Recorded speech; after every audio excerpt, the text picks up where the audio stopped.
Flo's new video, Witness the Sickness, and we're here with Lego and tell us about your career. How'd you start out as a snowboarder? I started off when I was like 6 or 7, riding kind of local hills around my house. Kind of started off, you know, doing some amateur competitions, Green Mountain Series, started competing kind of weekend warrior style. And then I kind of progressed from there, you know, try to get into the professional circuit, started doing some Grand Prix and stuff like that, and one thing led to another, and then here I am. Yeah. Did you ever think your career would skyrocket so fast?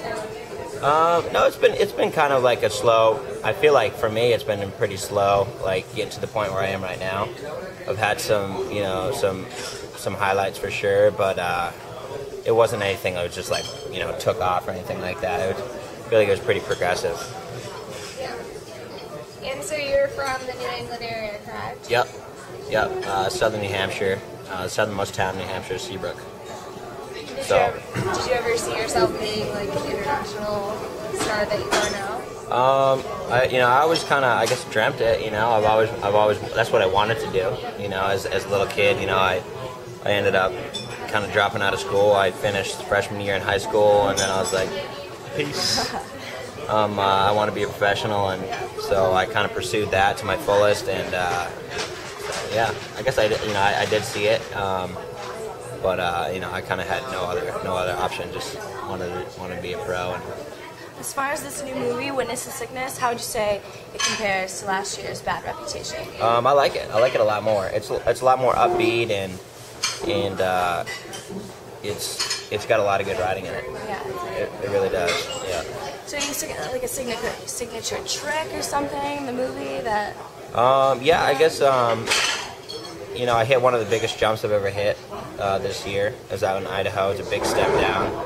I was pretty pumped on that, and I ended up learning a switch double backside rodeo 10, which is on the same trip out in Idaho.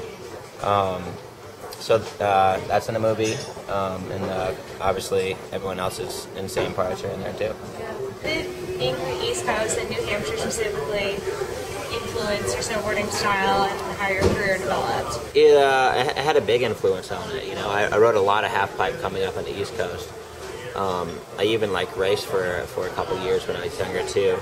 I mean, like, you know, riding half pipe is super good for all parts of snowboarding. You know, it's great for edge control, and it's great for, you know, maintaining your speed and board control, and so I mean, half pipe was a big part of the East Coast scene. You know, it's like West Coast is more like powder park type deal, you know, and East Coast back then was more like pipe.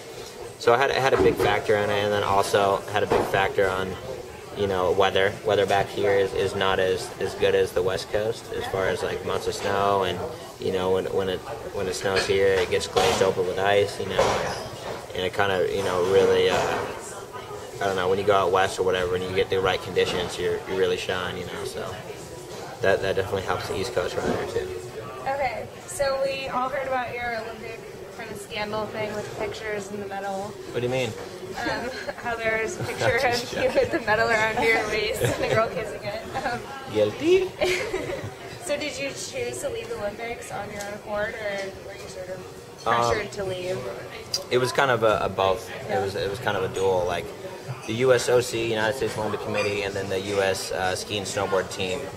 It was like they kind of had a meeting in the morning, and they're like, they thought it'd be best if I left to kind of get away from the limelight and, you know, all the media and stuff like that. And I mean, they were like, we highly suggest that you leave, you know, that you leave, aka they already booked my ticket before I even knew about it.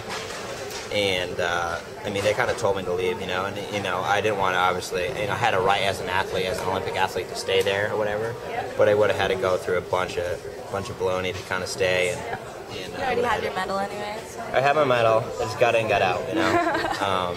But yeah, it was kind of a bummer, but it is what it is. Do you regret it, or is it just sort of something? You know, I tried. No, I don't really regret it because I gotta say, I mean, I am, you know, I'm very. I feel bad for the people who I offended out there, whoever was offended. But it's kind of led me into some good opportunities. You know, I got to go on the Jimmy Kimmel show and stuff. You know, I wouldn't be on the Jimmy Kimmel show if I didn't do it. So it was cool to go on his show and other random stuff. So. Do you think will it have any impact on like this year's qualifications or anything? Or? Well, Olympics aren't for another 4 years, and it doesn't have. It won't. It really won't. Yeah. It won't, and I don't know. I'm not really worried about it.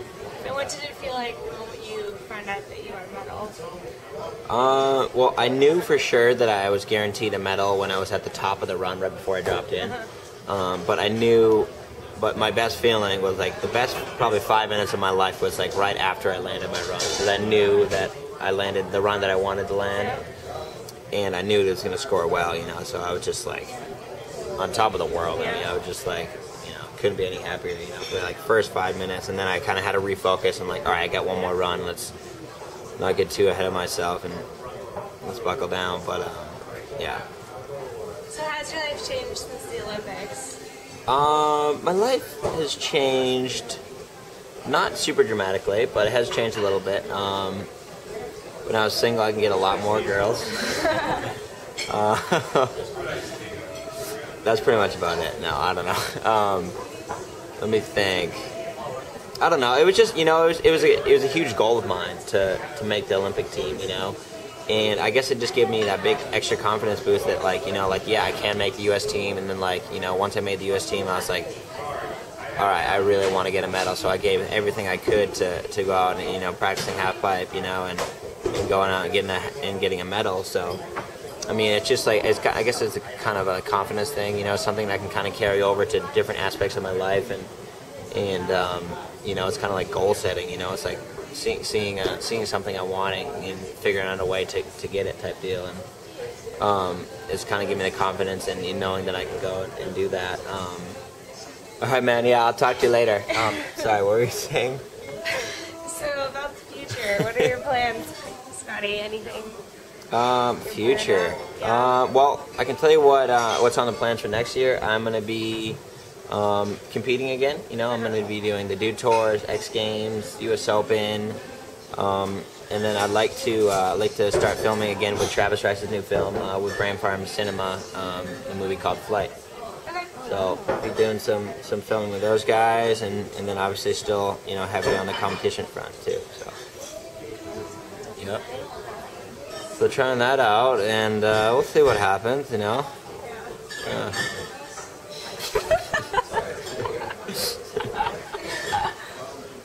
this is Scotty Lago, and tonight is going to be awesome. So make sure you check out Witness the Sickness, you guys, Flo's new feature film.